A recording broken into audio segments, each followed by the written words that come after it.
Hi and welcome to Ippadik Rose. பேய் இந்த வார்த்தை ஆதி காலத்துல இருந்தே இருக்கு. பேயை பற்றிய பயம் ஒரு புறம் இருந்தாலும் பேய் இல்லைன்னு மறுக்கிற அறிவியல் இன்னொரு பக்கம் இருந்துகிட்டே இருக்கு. ஆனாலும் நம்ம ஊர்ல பாத்தீங்கன்னா அப்பப்போ அங்கங்க பேய் பிடிச்சவங்க அப்படின்னு சில பேரை நம்ம பார்த்துக்கிட்டே தான் இருக்கோம். பேயோட உறவாடுற, பேயை பத்தி அன்றாடம் யோசிக்கிற, பேய்கிட்ட அன்றாடம் நிறைய பேசக்கூடிய நபர்கள் நம்ம கிட்ட வந்திருக்காங்க. அவங்க கிட்டே கேட்போம் பேய் எப்படியெல்லாம் இருக்குன்னு சொல்லிட்டு. சொல்லுங்கம்மா, உங்க பேர் என்ன? என் பேர் சக்தி காந்திமதிங்க. சக்தி காந்திமதி. ஆமா. எந்த ஊர் நீங்க? எங்க பூர்வீகம்லாம் திருநெல்வேலி, பிறந்து வளர்ந்ததெல்லாம் மெட்ராஸ் தான். பேயோட எப்படிமா உறவாடுவீங்க? பேய்ங்க சில தூக்க மாட்டிக்கிறாங்க, சில பேர் எரிஞ்சிடுறாங்க, சில கெட்ட ஆத்மாக்கள் நிறைய இருக்குது. அந்த மாதிரி கெட்ட ஆத்மாக்கள் இருக்கும்போது அது என்ன ஆகும்னா, அது ஆத்மா சாந்தி அடையாத சில பேய்கள் அதுதான் ஆவியா தெரிஞ்சுட்டு இருக்குது. இப்போ அந்த மாதிரி ஆவியா தெரியும் போது என்ன பண்ணுது, கெட்ட நேரம் உள்ள சில நபர்கள் அங்க வழியில போகும்போது அது அங்க பிடிச்சிருது. பிடிக்கும் போது என்ன அதுல சோகம் காட்டும். சில பேருக்கு அது எப்படி எரிஞ்சு செத்த மாதிரி இருந்தா அந்த நபர் பேய் பிடிச்ச நபருக்கு உடம்பு எரியும்.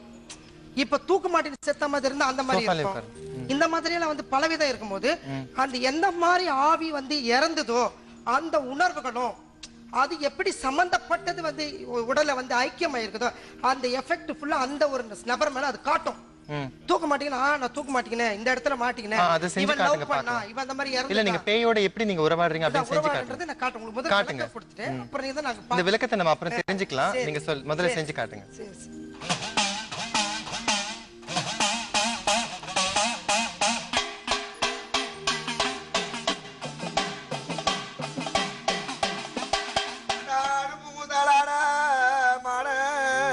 காவலில் வாதாடும் பேய்களான படிகளான தெரி சுந்தரியான செதி காலியான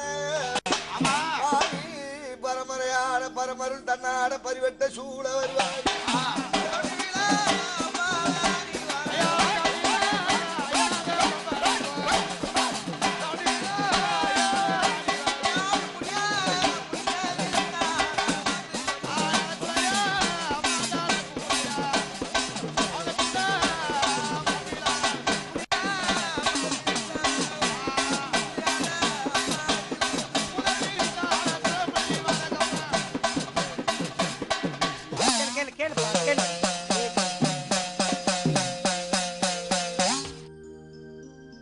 சொல்லுங்கள காந்திமதி, ஏதோ மழை பெஞ்சு ஓஞ்ச மாதிரி இருக்கு. இப்போ அவன் மேல அந்த சக்தி இருக்குது இல்லையா, இந்த ஒரு தீய சக்தி அதுக்குள்ள இந்த மாதிரி உச்சாடனம் பண்ணா அது இப்போ ஆடுச்சு இல்லைங்களா.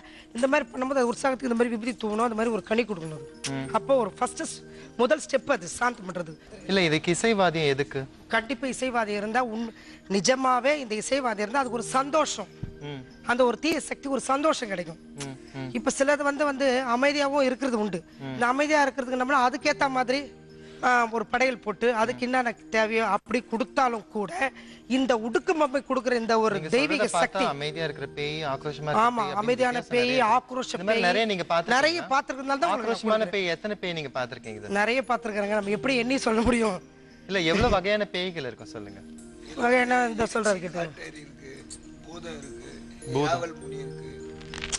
ஜடாமுனி இருக்கு, குட்டி சைத்தா இருக்கு. புரியுதுங்களா? இப்போ மாந்திரிக சக்தியில ஏவல்லாம் பண்றாங்க.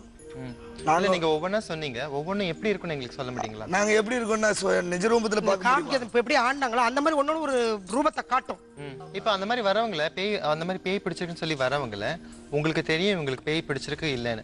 அப்படி பேய் பிடிச்சிருக்குன்னு தெரிஞ்சவங்கள எந்த மாதிரி பேய்ங்கிறது உங்களால கண்டுபிடிக்க அது வாயாலே நாங்க வாங்குவோம். அது எப்படி இப்ப கொளுத்தின்னு செத்துட்டேன்னா நான் இது மாதிரி எரிஞ்சு செத்து போயிட்டேன், இவங்க போனாங்க அதனால நான் பிடிச்சிட்டு உடம்பு எரியுதுன்னு கத்தும். தூக்க மாட்டேன்னு செத்துனா இந்த மாதிரி நான் தூக்க மாட்டேங்கன்னா இவன் ஒருத்தர் லவ் பண்ணா என்னை கை விட்டுட்டான். இந்த மாதிரி நிஜரூபமாவே நம்ம மனிதர்கள் எப்படி பெதவும் ஆத்மான்றது கெட்ட ஆவிதானங்க இது பிடிச்சிருக்கிறது. அந்த மாதிரி மனிதர்கள் பேசுற மாதிரி அந்த பேய் ஒரு ஆத்மா. பேய்ன்றது பேய் இல்ல, மனிதர்கள் செத்து ஆத்மா அடங்காத இந்த மாதிரி ஆவிங்களா திரிகிறது தான் பேய். சரி காந்திமதி, இந்த பேய், இந்த பணி இருக்கு இல்லையா, அந்த பேய் ஓட்டுற பணி இல்ல பேயை கண்டுபிடிக்கிற பணி, இந்த பணியில நீங்க எவ்வளவு வருஷமா இருக்கீங்க? இது எங்களுக்கு பூர்வீகமே இதுதான். எங்க தாத்தா செஞ்சாரு. இவங்களுக்கு இது மாதிரி உடுக்க அடிக்கிறது எப்படி பரம்பரையோ அந்த மாதிரி எங்களுக்கு தெய்வீகத்துல பூர்வீக புண்ணியத்துல இருந்து அப்படியே பரம்பரையா சங்கிலி கொத்தது மாதிரி எங்களுக்கு பரம்பரையா வருது. நீங்க இது பரம்பரையா உங்களுக்கு வந்துட்டு இருக்கு, உங்களுக்கு வழிவேக அதை கத்து கொடுத்துட்டு இருக்காங்க எல்லாம் சரி. முதன் முறையா நீங்க உங்க சுய அனுபவத்துல பேய் ஓட்டுனது எப்போ? 20 வயசு இருக்கும்.